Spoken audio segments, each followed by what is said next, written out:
CT's Green Thumb with Carla of brought to you by St. Mary's Nursery every Tuesday morning on Breakfast Television. It is Tuesday morning and Carla of St from St. Mary's Nursery is joining us now for this week's Green Thumb segment, and we're talking about ornamental grasses, how they can be a great thing to add to your space. Good morning. Good morning. So there's lots of different types of ornamental grass.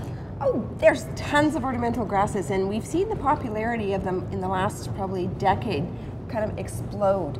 So we're looking at ornamental grasses as accenting in the garden. They are perennial, they come back year after year, but I wanted to also show you that there's annual grasses, so you can see the combination that's in it. But today we're talking about perennial grasses, and we've got a selection of them that are here. Okay. Yeah. So these are low maintenance, easy to have. Low maintenance, easy to have. So if you want a foundation of some, this is mostly a texture. They do have a flower.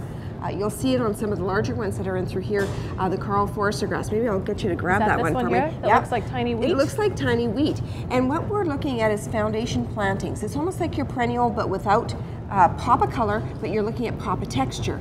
Okay. And the one thing that you should look at is when you're looking at grasses like that, the one that you had with the wheat, that's looking so prairie-like that's on it, is Carl Forester grass. You see it in a lot of commercial plantings and now a lot of residentials. But now this one here is also a miscanthus, and if you run your hands through this one, you'll see it different, almost very sharp.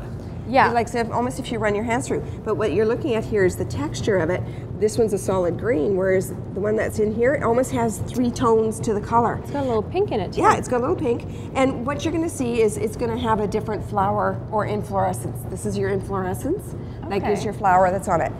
And when we're looking at grasses too, I'm gonna get your coverlet all dirty here. What you need to know is there are warm season grasses and cool season grasses. Cool season grasses prefer to actually do their growing period when the temperatures are a little bit temperate, like cooler, and then you need. So like now? Yeah. Okay. But that would be our warm season grasses would be now because it's summer. When you get that intense heat, those are the grasses that kind of just really bloom and go crazy and like going through it. When you're investigating grasses though, do you see how these guys here have a lot of root systems that are on it? They're starting to radiate. Yeah. There are some grasses that are out there that are just like our turf grasses, which are our lawns. They're creepers.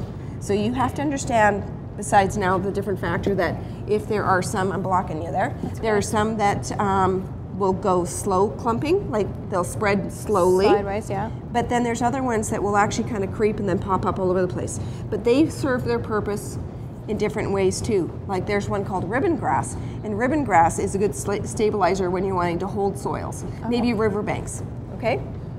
This one's really kind of pretty and really cool. This one is a panicum, and everyone knows the annual grasses that we have are like that purple fountain grass that everyone loves to do decorating in the fall with pumpkins and gourds. This one, again, will go in. This is ruby ribbons, and look at the burgundy color tones that are in through here. You can see how dark it is, almost that red burgundy. Yeah. And the inflorescence on this one, if you get a close-up of this, it's really kind of detailed.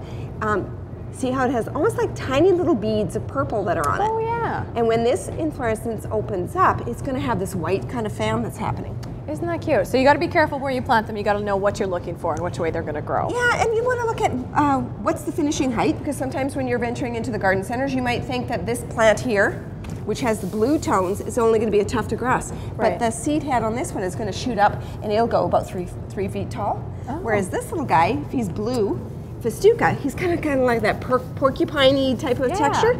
Front of the border, front of the garden, and Festuca is going to stay really nice and short for you. There you go. Really easy ways to add some color and make your interest to your garden as well through low maintenance ornamental grasses. Well, Carla's sticking around. She's going to answer your viewer questions coming up in just a couple of minutes. Stay with us.